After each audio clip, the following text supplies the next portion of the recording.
Good morning, welcome back to my channel Rupa simple লাইফস্টাইলে অনেক অনেক স্বাগত আর অনেক অনেক ভালোবাসা দিয়ে আজকে আবার একটা নতুন ভিডিও নিয়ে তোমাদের সামনে চলে আসলাম। আই হোপ তোমরা সবাই ভালো আছো, আর আমিও খুব ভালো আছি। তো দেখতেই পাচ্ছ সকাল হয়ে গেছে, আর একটা সুন্দর সকাল তোমাদের সামনে নিয়ে এসেছি এই ফার্স্ট টাইম। তো সবসময় ঘরের থেকেই মর্নিং তোমাদের সাথে হয়, তো আজকে একটু বাইরে থেকে তোমাদের সঙ্গে মর্নিং করলাম, কারণ ভালো লাগলো আমার দেখে। তো আমার চোখে ভালো লাগলো, তো তোমাদেরকে তো দেখাতেই হবে। তো যাই হোক, ওখানে মর্নিংটা তো করে নিলাম, নিয়ে এখানে ঘরে চলে আসলাম। মানে চা খেতে খেতে একটু গল্প করছিলাম যে দিদি আসে আর কি সকালবেলায়, মানে একটু হেল্প করতে আমাকে। তো ওই দিদির সাথে কথা বলছিলাম আর চা খাচ্ছিলাম, তো সেই জন্য ভিডিওটার ভয়েসটা মিউট করে দিতে হলো, কারণ দিদিকে না জানিয়ে দিদির ভয়েস তো ভিডিওতে দেওয়া উচিত না, তাই জন্য ভিডিওর ভয়েসটা মিউট করে দিলাম আমি। তো দিয়ে ওটা ওভার ভয়েস দিয়ে তোমাদের সাথে কথা বলেছিলাম। তো এখানে দেখতেই পাচ্ছ সকালবেলা টিফিন আবার শুরু হয়ে গেছে। এখানে রুটি করেছিলাম, ফুলকপি আলু ভেজেছিলাম আর বেগুন ভেজেছিলাম, তো এটা হচ্ছে সকালের টিফিন। আর আবার মানে কি বলতো, মেয়েদের হচ্ছে একবার খাই আর তিনবার চিন্তা করতে হয় কি রান্না করব। যতই মানে হাজব্যান্ডরা টাকা এনে দিক না কেন, কিন্তু মেয়েদেরই কিন্তু গুছিয়ে গুছিয়ে রান্নাটা করতে হয়। সকালবেলায় রান্না করব, সন্ধ্যাবেলা ওটা করব, রাত্রে এটা করব, তো এইগুলো ভাবতে ভাবতেই আমার তো সারাদিনটা কেটে যায় কখন কি রান্না করব। তো যাই হোক, রান্নাটা তো হচ্ছে ওদিকে, টিফিনটা করে নিয়েছি, করে যার যার খাওয়া সবাই খাওয়া হয়ে গেছে। তো হয়ে গিয়ে এখানে বেড কাভারটা চেঞ্জ করছি। আজকে কিন্তু দুটো ঘরেরই বেড কাভার চেঞ্জ করার দিন, কারণ কালকে যেহেতু থার্সডে, তো আমি ওয়েডনেসডেতে বেড কাভারগুলো চেঞ্জ করে দিই।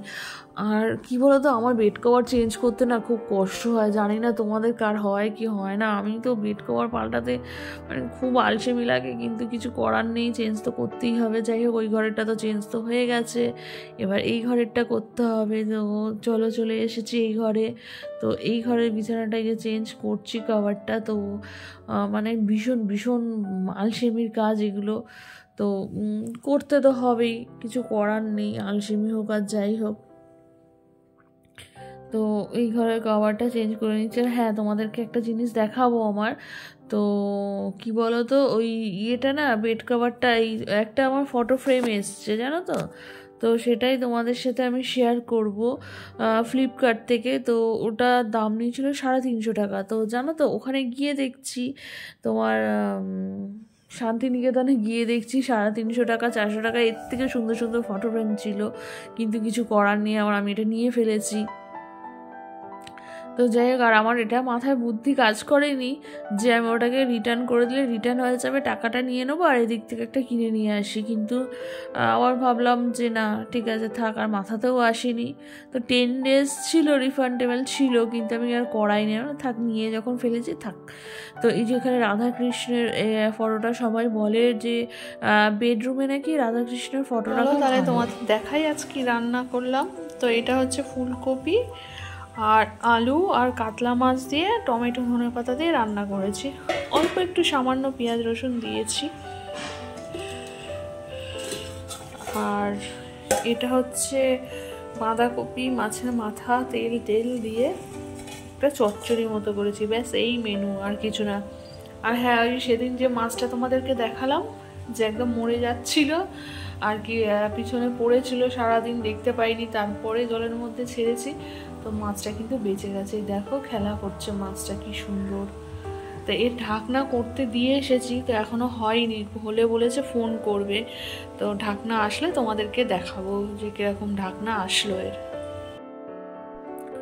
আবার এই যে শুরু হয়ে গেছে আবার রাত্রে রান্নার চিন্তা, তোমাদেরকে বললাম একবার খাই আর তিনবার কি রান্না করবো, এই চিন্তা করতে করতে আমার সারাদিনটা কেটে যায়। তো যাই হোক, এখানে একটু বিউলির ডাল ভিজিয়ে নিয়েছিলাম, ওটার মধ্যে একটু চালের গুঁড়ো, বিউলির ডালটাকে বেটে নিয়ে ভালো করে ওটার মধ্যে একটু চালের গুঁড়ো, বিট নুন দিয়ে ভালো করে গুলে নিয়ে এখানে তাওয়া বসিয়ে দিয়েছি অলরেডি। আর একটু ঘি আর কি ওর মধ্যে, যেহেতু ওই সেই শান্তিনিকেতন থেকে পচা ঘি কিনে নিয়ে এসেছি, সেটা তো মানে অ্যাটলিস্ট আমাকে তুলতে তো হবে, তার জন্য পরোটা তারপরে সরু চাকলি যেখানে যা আছে তাই ভেজে ভেজে খেয়ে নিচ্ছি, দরকার পড়লে তো মাছ ভেজেও খেয়ে নিচ্ছি, কিছু করার নেই, মানে উদ্ধার তো করতে হবে, পয়সা দিয়ে কিনেছি ফেলে দেওয়ার জন্য তো না, যেভাবে খেয়ে তো নিচ্ছি। দেখ আমার বর আমাকে খুব বকছিল, আমি 2 কেজি ঘি কিনেছি, তো বলছে ওটা 500 করে কিনতে পারতো, 2 কেজি না কিনে এরকম পচা ঘি কিনে নিয়ে এসছে। আর আমি যে বকো না, ফেলে তো দিচ্ছি না, খেয়ে নিচ্ছি, আর পরোটা ভাজছি না ঘি, মানে ঘি দিয়ে যা পাচ্ছি তাই করছি। সেদিকে পাটিসাপটা ভেজেছি, মানে ঘি উঠে তো যাচ্ছে, আমি উঠে তো যাচ্ছে, তোমার তেলটা লাগছে না, এই চুপ করে থাকো, বেশি বকো না বলে চুপ করিয়ে দিয়েছি, চুপ হয়ে গেছে। তো যাই হোক, এখানে দেখতেই পাচ্ছ এখানে এই ব্যাটারটা নুন, একটু চালের গুঁড়ো, একটু তোমার বিউলির ডাল দিয়ে ভালো করে একটা ব্যাটার তৈরি করে নিই। আর এখানে ঘি ব্রাশ করে, আর এখানে কিন্তু আমি ওই মানে সরু চাকলিটা দিয়ে দিতে শুরু করে দিচ্ছি। আর এটা কিন্তু একটু পাতলা, মানে পাতলা পাতলা হয়, বেশি মোটা মোটা করে দিলে হয়তো তোমার খাটনিটা কম হবে, ফাটবে না তোমার দিলে, কিন্তু এটাতে একটু ফেটে ফেটে যাবে, কিন্তু সেটা তোমাকে ম্যানেজ করে করতে হবে। তো যাই হোক, এটা কিন্তু আমার পুরো দিদার হাতের রান্না, এটা আমার দিদা করতো। আর এরকম দেখেছি ওপর থেকে ঘি বা তেল যাই থাকতো না কেন এরকম আবার দিয়ে দিতে, যাতে অপর পিঠটা মচমচে করে ভাজা হয়ে যায়। তো যাই হোক, এটা মামার বাড়িতে গেলে আর বেশি তো আমি মামার বাড়িতেই থাকতাম, মায়ের কাছে খুব কমই থেকেছি, কারণ আমরা ভাই বোনরা সব পিটোপিটি 1 বছর 1 বছর 2-3 মাস এরকম করে সব ছোট বড়।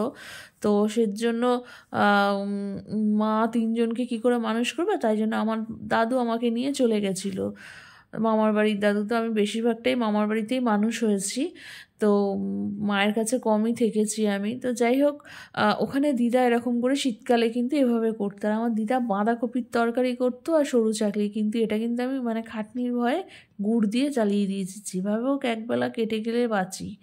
হ্যাঁ, মানে যত খাটনি কমাবে। তো সরু চাকলিটা কেমন লাগলো অবশ্যই কমেন্ট করে জানিও। আর আমার ভিডিওটা যদি একটুও ভালো লেগে থাকে, প্লিজ আমার চ্যানেলটা সাবস্ক্রাইব করে আমার পাশে থেকো। ততক্ষণ সবাই ভালো থেকো, সুস্থ থেকো, সাবধানে থেকো, টাটা।